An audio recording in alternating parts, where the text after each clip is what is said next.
ଜୟ ଜଗନ୍ନାଥ। ଆସନ୍ତୁ। ରାତିରେ ମୁଁ ବର୍ତ୍ତମାନ ଘରକୁ ଯାଉଛି। ଦେଖନ୍ତୁ, ଏଇଟା ହେଉଛି ଅଭୟପୁର ପାସ୍ କଲା ପରେ ଅଭୟପୁରଠୁ ଆମ ଘର ଯାକେ କେବଳ ଜଙ୍ଗଲ। ଦେଖନ୍ତୁ, ଜଙ୍ଗଲରେ ଜଣେ ଯିବାକୁ ନିଛାଟିଆ ରାସ୍ତା, କେମିତି ମାନେ ଭୟ ଲାଗୁଛି, କିନ୍ତୁ କ'ଣ କରିବା, ଘରକୁ ତ ଯିବାକୁ ପଡ଼ିବ ନା। ତଥାପି ଆଜି ଟିକେ ଜଲ୍ଦି ପଳେଇ ଆସିଛି, କାରଣ ଘରେ ଟିକେ କାମ ଅଛି ତ, ଏଥିପାଇଁ ଡ୍ୟୁଟି ସରେଇକି ମୁଁ ବର୍ତ୍ତମାନ ପଳେଇ ଆସିଛି। ଏଠି ବର୍ତ୍ତମାନ ଆଗରୁ ଗୋଟେ ଗାଡ଼ିଟେ ଆସୁଛି,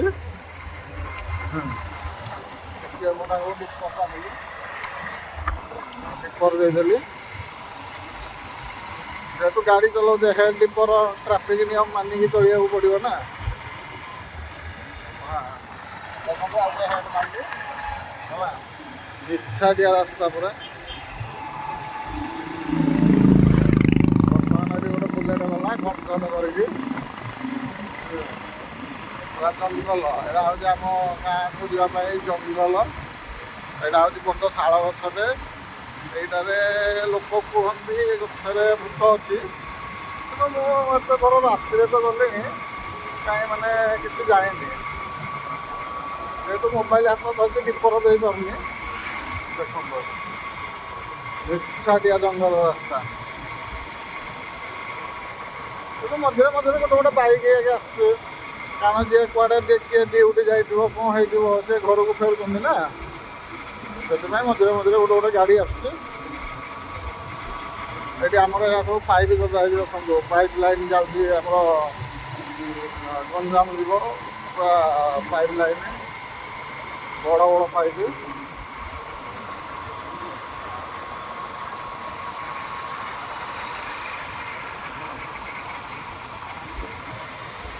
ଏଇଟା ଗୋଟେ ଗାଁ ଅଛି, ଏଇଟା ହେଉଛି ପଙ୍କାଳ ସାହି।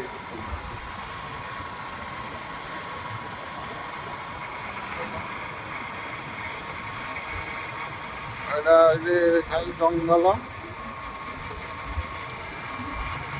ଆମର ଏଇଠି ବାରହା, ହରିଣ, ଏରା ସବୁ ଅଛନ୍ତି ଆମ ଜଙ୍ଗଲରେ। ବାଘ ଅଛନ୍ତି କି ନାହିଁ କହିପାରିବେନି, ନାଇଁ ବାଘ ନାହାନ୍ତି। ଆଉ ମଝିରେ ମଝିରେ ହାତୀ ଆସନ୍ତି। ଏଇ ପଣସ ସିଜିନ୍ ଆସିଲା, ଏବେ ହାତୀ ଆସିବେ। ଖରାଦିନ ପାଣି ପିଇବାକୁ ପାଇବେନି, ସେଥିପାଇଁ ହାତୀ ଆସନ୍ତି।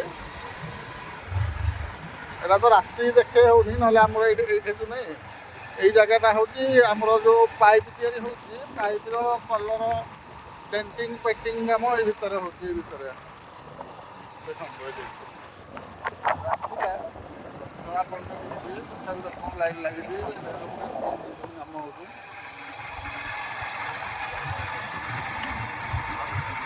ଏଇଟା ଗୋଟେ ମଝିରେ ଗୋଟେ ଦୁଇଟା ଘର ଅଛନ୍ତି, ଗୋଟେ ରାଇସ୍ ମିଲ୍ ଅଛି ଆଗରେ। ରାଇସ୍ ମିଲ୍ ପାସ୍ କଲାଠୁ ପଙ୍କୁଆ ଛକ ଯାକେ ମାନେ କେବଳ ଶାଳ ବଣି ଜଙ୍ଗଲ, ବାଉଁଶ ଲଟି, ଶାଳ ବଣି, ଏମିତିଆ ଜଙ୍ଗଲ। ଯେଉଁଦିନ ଡ୍ୟୁଟି ସରିଲା ବେଳକୁ 11ଟା 12ଟା 1 ରାତି ହେଇଯାଉଛି, ଜଣେ ଗଲା ବେଳକୁ କୁହନ୍ତୁନି ଆଜ୍ଞା, ଯେଉଁ ଭୟ ଲାଗୁଛି କୁହନ୍ତୁନି।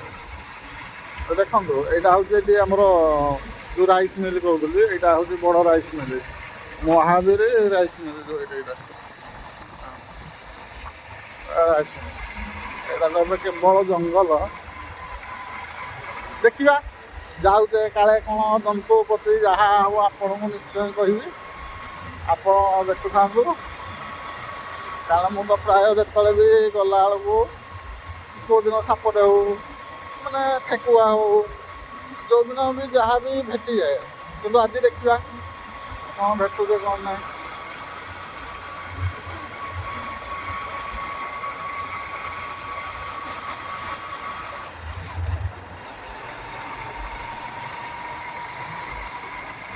ଦେଖନ୍ତୁ, ଜଙ୍ଗଲ।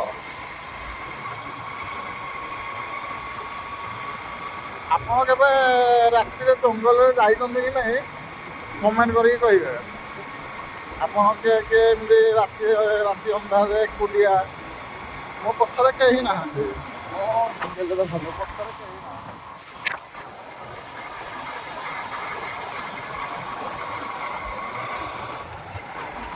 ଭୟ ତ ଲାଗୁଛି।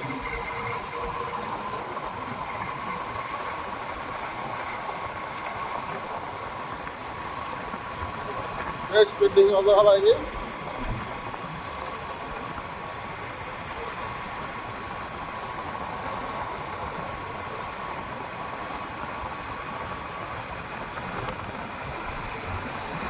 କହିବି ଏଇ ଜାଗାଟା ମୋତେ ସଦାବେଳେ ଭୟ ଲାଗେ, କାରଣ ମୁଁ ଯେତେବେଳେ ଛୋଟଟେ ହେଇଥିଲି ଏଇ ଜାଗାରେ ମୁଁ ଡରିକି ଝାଡ଼ା ବାନ୍ତି ହେଇଯାଇଥିଲି, ସେଥିପାଇଁ ଏଇ ଜାଗାଟା ମୋତେ ପ୍ରବଳ ଭୟ ଲାଗେ। କ'ଣ କରିବା, ଗରିବ ଲୋକ ନା, ଖଟିଲେ ଖାଇବା, ରାତି ଅଧ ଦ୍ୱିପହର ଖରା ବର୍ଷା ଶୀତ କାକର ଏରା ଆଉ ଆମେ ଡରିଲେ ଆଜ୍ଞା ଆମ ପରିବାର ଚଳିବ କେମିତି। ପଳେଇ ଆସିଲା ଆଜ୍ଞା ଆମ ପଙ୍କୁଆ ଛକ ଯେଉଁ କହୁଛନ୍ତି ସେଇ ଛକ ବର୍ତ୍ତମାନ ଏଇଠି ଆସିଲା। ଦେଖନ୍ତୁ ପଙ୍କୁଆ ଗେଟ୍, ଆଗରେ ଯେଉଁ ଲାଇଟ୍ଟା ଦେଖାହେଉଛି ସେଇଟା ଗେଟ୍ଟା, ଏଇଟା ହେଉଛି ଗେଟ୍।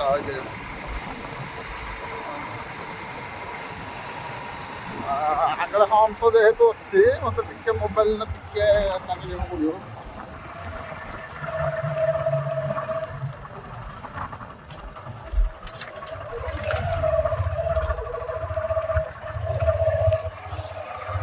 ଏଇଟା ବର୍ତ୍ତମାନ ନୂଆ ଗାଁ ରାସ୍ତା, ଚଢ଼ିଆପଲ୍ଲୀ ନୂଆ ଗାଁ କଳସା ଖମଣ ଯେଉଁ କହୁଛନ୍ତି, ଚଢ଼ିଆପଲ୍ଲୀ ନୂଆ ଗାଁ କଳସା ଖମଣ। ଏଇଟା ଆମର ଯାହା ମାନେ ମାର୍କେଟ କମ୍ପ୍ଲେକ୍ସ ତିଆରି ହେଇଛି। ଏଇଟା ଦେଖନ୍ତୁ, ଏଇଟା ପାଇପ୍ ତିଆରି ହେଉଛି, ଏଇ ଯେଉଁ ପାଣି ପାଇପ୍ ଯାକ ଏଇ ଜାଗାରେ ତିଆରି ହେଉଛି। ଦେଖନ୍ତୁ ଏଇ ଆଗରେ ଆମ ଘରଟା, ଆଉ ଆଗରୁ ତ ମୁଁ ଭିଡ଼ିଓ କରିପାରିବିନି, ରହୁଛି ନମସ୍କାର। ଆପଣଙ୍କୁ ଯଦି ଭିଡ଼ିଓଟା ଭଲ ଲାଗିଥିବ ଲାଇକ୍ ସେୟାର ସବସ୍କ୍ରାଇବ୍ କରିଦେବେ। ଜୟ ଜଗନ୍ନାଥ, ଜୟ ଜଗନ୍ନାଥ।